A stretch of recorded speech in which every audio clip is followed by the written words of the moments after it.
Hello, konnichiwa. My name is Jahan Ali, and I like to discuss organizational moral decision making in Japan. My interest in Japan stems from knowing very little about the country and wanting to learn more about how moral decision making is structured within Japanese companies. Hofstede's dimension of culture places Japan at the opposite spectrum of the United States. The cultural differences between the two countries are intriguing, as are their moral attitudes. By selecting Japan, I'm learning how to interact in a country with very different moral values. This will assist me in becoming a more effective business leader. Some interesting facts about Japan based on Hofstede's dimensions of culture. Japan ranks very high on masculinity when compared to the US. Competition is extremely important and a main motivating factor for Japanese employees. In order to compete, employees work long hours and overtime to show that they are committed to the company.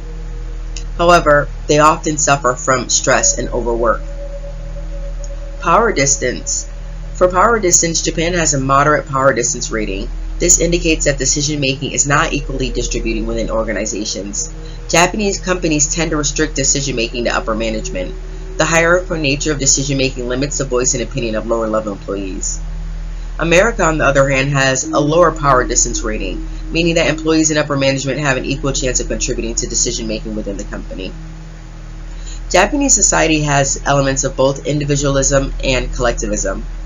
Japan scored moderately on individualism, yet Japan is more group oriented than the United States, and as such views harmony and consensus as more important than individual opinion. As an organizational leader, the differences between the United States and Japan in regard to masculinity, power distance, and individuality may create ethical problems within the organization. For example, karoshi, or working oneself to death, stems from the masculine inclination to compete and outperform other workers.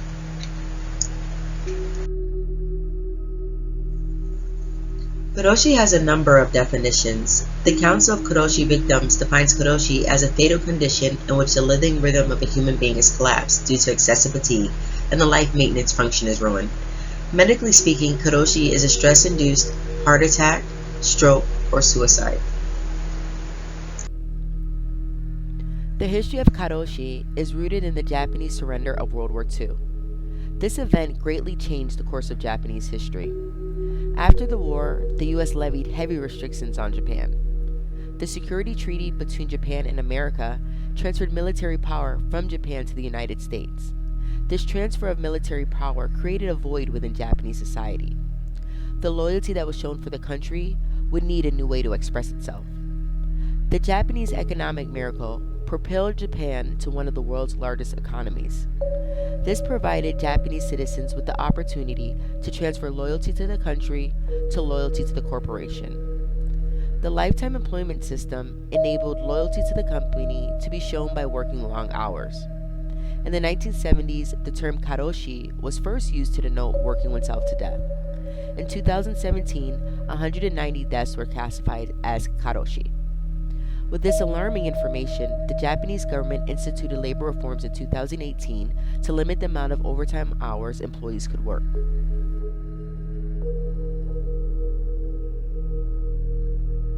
The relevant stakeholders affected by karoshi are employees, shareholders, families, and the community at large.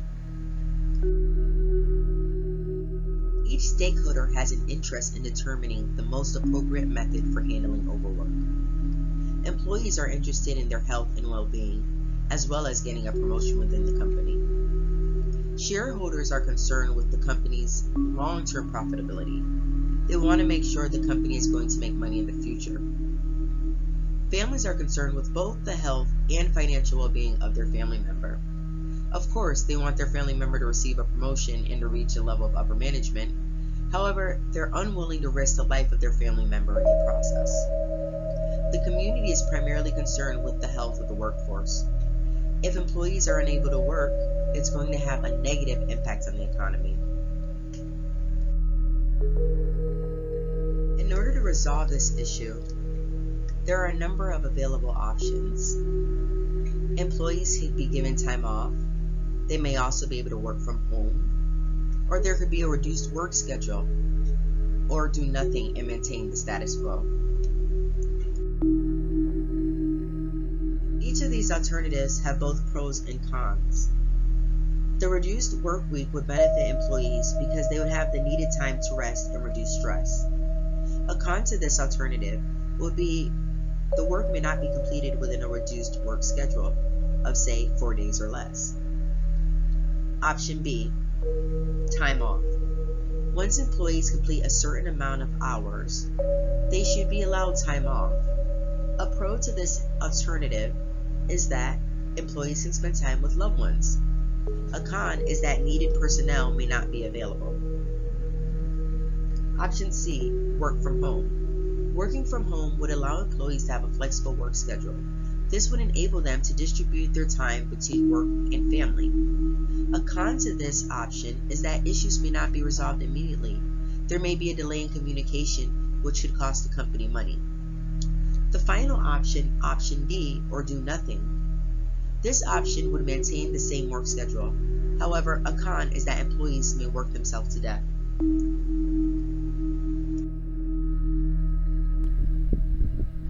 The issue of karoshi presents conflicting moral principles. The duty of fidelity, or keeping one's promise, would promote employees to work overtime to meet company needs. They feel it is their obligation to honor their promise of working hard. On the other hand, the duty of harm prevention would imply that corporations take steps to mitigate the negative effects caused by the work schedule. Corporations should therefore prevent unknown harm from occurring. Similarly, the duty of reparations would demand restitution be given for injuries the company has caused by overworking employees. This would entail providing employees with a break from the normal work schedule. The final conflicting moral principle is the duty of gratitude. Japan has a very competitive work environment.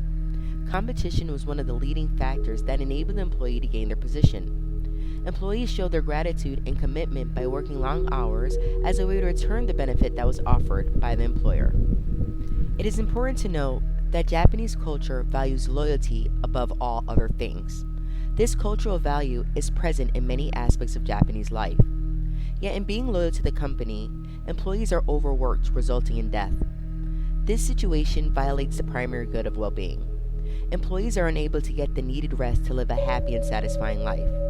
The hypernorm of respect for core human values is being violated. As a minimum threshold for all business practices, respect for core human values should not be easily dismissed. As stated previously, long work hours resulting in death violates the primary good of well-being. The applicable moral principles used to resolve this moral dilemma are the duty of harm prevention and the duty of reparations. The duty of harm prevention overrides the duty of fidelity or keeping one's promise in this situation, as it is not as important as preventing one from harm. The company is knowingly creating a condition in which employees' well-being is at risk. This overrides any promises that the employee could have made to the company. Furthermore, the duty of reparation overrides the duty of gratitude. Reparations is centered on compensating others for the harm you created. Here, the company has developed a culture in which employees work themselves to death. The duty of gratitude is showing appreciation for the kind act of another. Reparations, similar to harm prevention, overrides the duty of gratitude, and that compensating others for the harm you created is a superior duty. Based on the moral deliberation, the preferable action would be a work-life balance.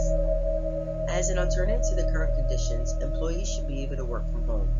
Working from home would allow employees to distribute their time between family and work. In order to ensure that I arrive at the correct decision, I would speak with others, namely employees, management, shareholders, and the community. I would ask them about the negative consequences of the decision, as well as its benefits. Although there may be some resistance in implementing a work-from-home schedule, I believe 62% of stakeholders would agree with this option. 38% would most likely insist on doing nothing and keeping the schedule as is. As an organizational leader, it would be difficult to construct an ethical organizational culture when employees are not provided with work schedules that reflect a work-life balance. The competing interests of reaching organizational goals and providing employees with a proper work-life balance would create an ethical conflict. However, this moral dilemma is resolved by understanding that the duty of harm prevention and reparations are superior duties to the duty of fidelity and gratitude. Therefore, the best option would be a work from home schedule. Culture is based on the collective perception of right and wrong. As a group level construct, what may appear to be ethical in one country may be unethical in another. Japanese perception of moral problems will make it difficult to construct an ethical organizational culture within Japan. The collectivist nature of Japanese culture facilitates a common understanding of ethical dilemmas based on group norms. In being an organizational leader in Japan, I would have to overcome shared unethical practices, one of which is the treatment of whistleblowers. Again, returning to Hofstede's dimension of culture, the power distance between lower-level employees and upper management creates an environment where criticizing the unethical practices of the organization comes with a number of risks. As an organizational leader, it would be hard to construct an ethical organizational culture when lower-level employees are unable to fully express their views and criticisms. By silencing lower-level employees, it is more likely that corrupt practices will flourish and whistleblowers will be terminated for exposing unethical practices. Whistleblowing in Japan is a recent phenomenon. In 2015, 80% of businesses received 5 or fewer reports of wrongdoing per year. This shows that many employees feel uncomfortable with openly criticizing company practices. As a result, 289 Japanese business firms went bankrupt in 2015 due to fraud and not complying with applicable laws. Furthermore, 15% of Japanese employees reported rule violations. With such a low number, it is apparent that employees are not given enough support in bringing their claim of unethical practices. The relevant stakeholders impacted by whistleblower treatment are employees, shareholders, and the community. Employees are interested in working for an ethical organization where they are able to voice their concerns without unfair treatment. Shareholders want to ensure that the company is adhering to the law in order to maintain a sustainable organization without the threat of future legal consequences. The community is interested in ethical businesses that are able to correct organizational moral problems and who treat employees fairly. As an organizational leader in Japan, I would likely have to determine the amount of support to give to an employee complaining of unethical practices. The collectivist nature of Japanese culture may automatically alienate me as a manager. My options, therefore, would be to report the wrongdoing, correct the unethical practice, or do nothing and ignore the employee's complaint. A first alternative action would be to report the wrongdoing to the appropriate government agency. A pro of this option would be that employees will have confidence in the ethical mechanisms operating within the company. A con is that it may result in the employee's termination or my alienation as a manager. Secondly, I may correct the unethical practice by taking steps to mitigate its occurrence. A pro to this option is that employees will see that their voice and opinions matter. However, a con to correcting unethical practices would be that the employee may be alienated or terminated, or I as a manager may be alienated or terminated. Finally, option 3 is to do nothing and to ignore the employee's complaint. The conflicting moral principles at hand are the duty of self-improvement, the duty of justice, and the duty of fidelity. Working in Japan, I have an interest in maintaining my position in upper management.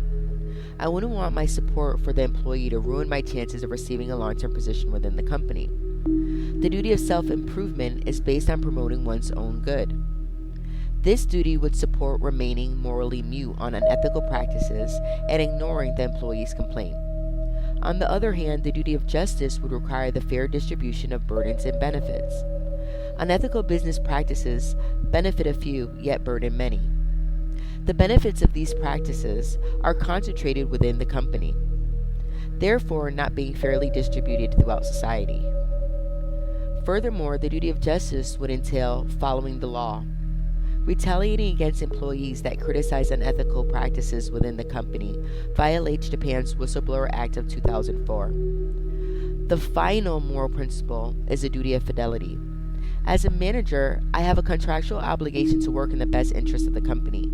The duty of fidelity, or keeping one's promise, would prompt me to remain morally mute on the employee's complaint, as disclosing the information may negatively affect the company.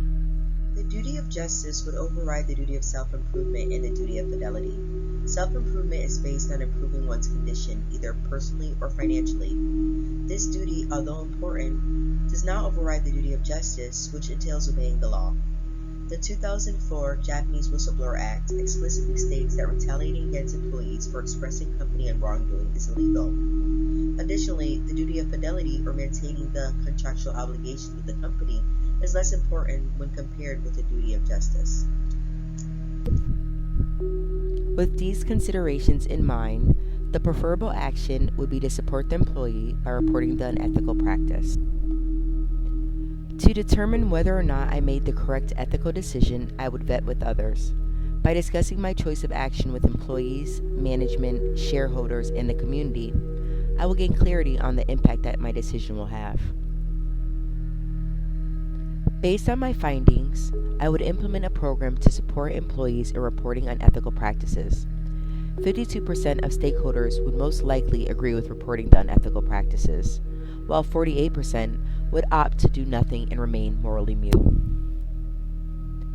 Thank you. Arigatou gozaimasu.